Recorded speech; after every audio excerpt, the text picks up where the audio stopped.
রাত পোহালেই বিশ্বের সবচেয়ে বড় গণতান্ত্রিক দেশ ভারতের লোকসভা নির্বাচন। 19 এপ্রিল থেকে শুরু হয়ে 7 ধাপের এই নির্বাচন শেষ হবে আগামী 1 জুন। দেশটির শাসনভার কার হাতে যাচ্ছে তা নির্ধারণ করবে ভারতের 90 কোটিরও বেশি নিবন্ধিত ভোটার।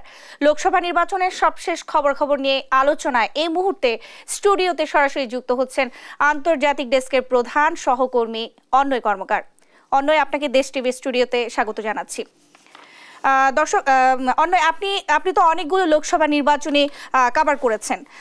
এইবারের নির্বাচন আর আগের বারের নির্বাচনের সাথে কি পার্থক্য দেখছেন? ন্যান্সি, আপনাকে ধন্যবাদ। আমি তুলনায় যাওয়ার আগে আমি একটি বিষয় আমি আপনার মাধ্যমে দর্শককে একটু জানাতে চাই। সেটা হচ্ছে, একটি দেশের জনসংখ্যা 140 কোটি, তার মধ্যে নির্বাচনে নিবন্ধিত ভোটার প্রায় 97 কোটি। স্বাভাবিকভাবে আপনি বুঝতে পারছেন যে এই নির্বাচনের ব্যাপ্তিটা আসলে কত বড় একটা নির্বাচন এবং কত বড় একটা আয়োজন। এবং বলা হচ্ছে বিশ্বের সবচেয়ে বড় গণতান্ত্রিক উৎসব বলা হচ্ছে ভারতীয় গণমাধ্যমগুলোতে। সো স্বাভাবিকভাবেই বিশ্ব গণমাধ্যমের একটা আলাদা তাদের নজর এই নির্বাচনের দিকে রয়েছে। এবং আমি যদি আগের নির্বাচনগুলোর সাথে এবার নির্বাচন তুলনায় যদি আমি যেতে চাই, সেখানে আমি বলবো যে আসলে এবার নির্বাচনটা ব্যতিক্রম, যে কারণে তার অন্যতম প্রধান ভূমিকা হচ্ছে বর্তমান প্রধানমন্ত্রী নরেন্দ্র মোদী। উনি আসলে বিগত 2 টার্মে 5 বছর 10 বছর যিনি ক্ষমতা আছেন, এই 10 বছর উনার শাসনভার বা উনি দেশকে কিভাবে পরিচালনা করছেন সেটা নিয়ে নানা ধরনের আলোচনা বিতর্ক থাকতেই পারে। তবে একজন ভারতের প্রধানমন্ত্রী থেকে উনি আসলে এই 10 বছরে উনি একজন বিশ্ব নেতায় উনি পরিণত হয়েছেন। এবং বিশ্বব্যাপী উনার যেই জনপ্রিয়তা, ভারতে তো বটেই, বিশ্বের বলতে গেলে প্রতিটি দেশে বিশ্বব্যাপী উনি উনার জনপ্রিয়তাকে উনি যেই পর্যায়ে নিয়ে গিয়েছেন, স্বাভাবিকভাবেই মোদির কারণে আসলে এই ইলেকশনটার গুরুত্ব আমি মনে করি অনেক বেশি। যে মোদি তৃতীয় দফায় আরেকবার ইলেকশনে এই নির্বাচনে উনি জয়ী হয়ে ক্ষমতায় আসবেন কিনা, সেই বিষয়টা আসলে স্বাভাবিকভাবে মানুষের একটা অন্যতম একটা আগ্রহের কারণ। পাশাপাশি আমরা জানি যে বিগত 2 ইলেকশনে আমরা দেখেছি যে ভারতের প্রধান বিরোধী দল কংগ্রেস, তাদের অবস্থা অনেকটাই শোচনীয়। তারা বলতে গেলে এক ধরনের ভরাডুবি হয়েছিল এর আগের 2টি নির্বাচনে। তারাও আসলে ঠিক কতটুকু এবার ঘুরে দাঁড়াতে পারে, বা রাহুল গান্ধী আদৌ তার দলকে বা কংগ্রেস কতটুকু সুবিধা করতে পারে, এটাও যেমন মানুষের একটি আগ্রহের বিষয়। পাশাপাশি পশ্চিমবঙ্গের মুখ্যমন্ত্রী মমতা, তিনিও কিন্তু এখন আর শুধুমাত্র তার রাজ্যের মুখ্যমন্ত্রী না, তিনিও ভারতের একজন কেন্দ্রীয় নেতার ভূমিকা আমরা দেখতে পাচ্ছি তিনি অবতীর্ণ হয়েছেন।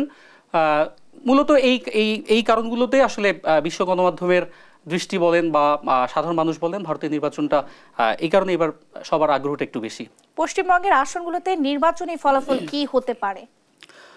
ন্যান্সি, আমি যদি একটু পশ্চিমবঙ্গের কথা যদি বলি, পশ্চিমবঙ্গটা আসলে ভারতের নির্বাচনের ক্ষেত্রে সবসময় একটি গুরুত্বপূর্ণ, আমরা জানি, একটি রোল প্লে করে থাকে। কারণ হচ্ছে যে পশ্চিমবঙ্গে আমরা যদি তাকাই, পশ্চিমবঙ্গে আসন সংখ্যা হচ্ছে 42টি। এটা একসময় বামপন্থীদের একটা ঘাঁটি ছিল। সেখান থেকে যখন তৃণমূল কংগ্রেস যখন ক্ষমতা আসলো, এটা এখন বলতে গেলে মমতার পুরো পশ্চিমবঙ্গতে উনি ওনার দাপট যেভাবে ধরে রেখেছেন, সেখান থেকে কিন্তু আমরা দেখতে পাচ্ছি গত নির্বাচনে বিজেপি কিন্তু বেশ বড় একটি চমক দেখিয়েছিল। আমরা যদি একটু পরিসংখ্যান যদি আপনার মাধ্যমে আমি দর্শককে জানাই, যে 42টি আসনের মধ্যে গতবার তৃণমূল 22টি এবং বিজেপি কিন্তু 18টি আসন জয়লাভ করেছে। সো আসলে পশ্চিমবঙ্গ কিন্তু এখন আর শুধুমাত্র তৃণমূলের ঘাঁটি সেভাবে যে আছে, বিষয়টা তেমন নয়। এবং বিজেপির কিন্তু এবার এরই মধ্যে তারা ঘোষণা দিয়েছে যে পশ্চিমবঙ্গে তাদের লক্ষ্য হচ্ছে অন্তত 40টি আসন।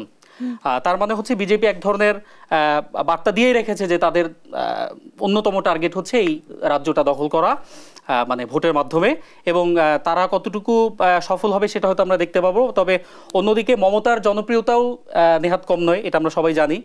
এবং আরেকটা যেটা কারণ, সেটা হচ্ছে পশ্চিমবঙ্গের সংখ্যালঘুদের একটা বড় ভোট ব্যাংক কিন্তু মমতার রয়েছে, এবং তারা বরাবরই হচ্ছে বিজেপি বিরোধী, যেহেতু বিজেপির বিরুদ্ধে একটা ধর্মভিত্তিক রাজনীতির একটা বিষয় আমরা জানি আছে। তো শেষ পর্যন্ত আসলে মমতা তার যে পশ্চিমবঙ্গে তার সেই দাপট ধরে রাখতে পারবে কিনা সেটি আসলে হয়তো সময় বলে দেবে। তবে বিজেপি অবশ্যই এবারও গতবারের সেই ধারাবাহিকতা রক্ষা করে চলবে, বা তারা হয়তো আগের যে 18টি আসন সেটাকে হয়তো এবার ছাড়িয়ে যাবে, এরকমই আভাস পাওয়া যাচ্ছে। সবশেষ জনমত জরিপ কাকে এগিয়ে রাখছে আপনার কাছে মনে হচ্ছে? আমরা আসলে বিগত কিছুদিন ধরেই গত কিছুদিন ধরে আমরা ইলেকশনটা ইলেকশনের যে আগাম প্রস্তুতি বা আমরা যতটুকু আমরা নিউজের কারণে বা আমরা পর্যালোচনা করতে গিয়ে আমরা যে বিষয়গুলো দেখতে পেয়েছি সেখানে অনেক ধরনের জরিপ, নির্বাচনী জরিপ আমরা দেখতে পাই ভারতীয় গণমাধ্যমগুলোতে। প্রত্যেকের একটা আলাদা আলাদা ওদের জরিপ থাকে, তবে সব জরিপে মোটামুটি একটি বিষয় পরিষ্কার যে মোদি বর্তমান প্রধানমন্ত্রী, তিনি তৃতীয় মেয়াদে প্রধানমন্ত্রী হওয়ার সম্ভাবনা এখন পর্যন্ত বেশি, এবং বিজেপি হয়তো আগের সব রেকর্ডকেও ছাড়িয়ে যেতে পারে, এরকম একটিও কথা আমরা শুনতে পাচ্ছি। আর এই ক্ষেত্রে আসলে বিশ্লেষকরা বা বোদ্ধারা যারা, তারা যেই বিষয়টি বারবার বলছেন যে, আমি আপনাকে শুরুতে যেটা বললাম যে মোদি আসলে এখন একজন গ্লোবাল লিডার, সে এখন একজন বিশ্ব নেতা। তিনি এখন আর শুধু ভারতের প্রধানমন্ত্রী নন, এবং বিশ্বব্যাপী যেই ভারতের যেই ইমিগ্রেন্ট বা অভিবাসী যারা বিভিন্ন দেশে আছেন, বা ভারতের মধ্যে যেই ভারতের মধ্যে আমি যদি বলি যে হিন্দু কমিউনিটি, এখানে আসলে মোদির জনপ্রিয়তার তুঙ্গে, এবং বলা যাচ্ছে যে মোদি ভারতকে একটা অন্য মাত্রায় উনি নিয়ে গেছেন। মানে উনি গত 10 বছরে উনি ওনার কূটনৈতিক তৎপরতা প্লাস উনি মানে ওনার দল বা উনি যেভাবে হচ্ছে বিশ্বের প্রত্যেকটা দেশ, আমরা সবাই জানি যে যে কোনো ইস্যুতে আমরা আমরা দেখি যে দুইটা পক্ষ থাকে, যে কোনো বৈশ্বিক ইস্যুতে আমরা দুইটা পক্ষ দেখি। কিন্তু আপনি জানেন ভারতের কূটনীতি বা ভারত সবসময় হচ্ছে ওরা অনেকটা সেফ সাইডে থেকে তারা তাদের কূটনীতিটা তারা হচ্ছে পরিচালনা করে, এবং ভারত কিন্তু অনেকটা আমাদের বাংলাদেশের পররাষ্ট্রনীতি যেটা আমরা বলি যে কারোর সঙ্গে বৈরিতা নয়, সবার সঙ্গে বন্ধুত্ব।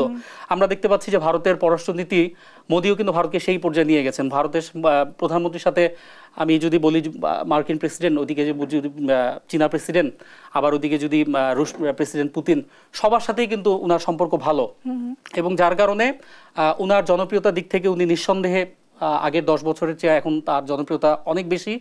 পাশাপাশি আমি যদি ভারতের অর্থনীতির দিকে তাকাই, বিগত 10 বছরের আগে ভারত কিন্তু অর্থনৈতিকভাবে খুব একটা বেশি ভালো অবস্থায় ছিল না, কিন্তু মোদির এই 10 বছরে মোদি কিন্তু বিশ্বের সবচেয়ে লার্জেস্ট ইকোনমি, আমি যদি বলি সবচেয়ে বড় অর্থনীতির যে 5টি দেশ, এই 5টি দেশের মধ্যে কিন্তু ভারতকে উনি নিয়ে এসেছেন।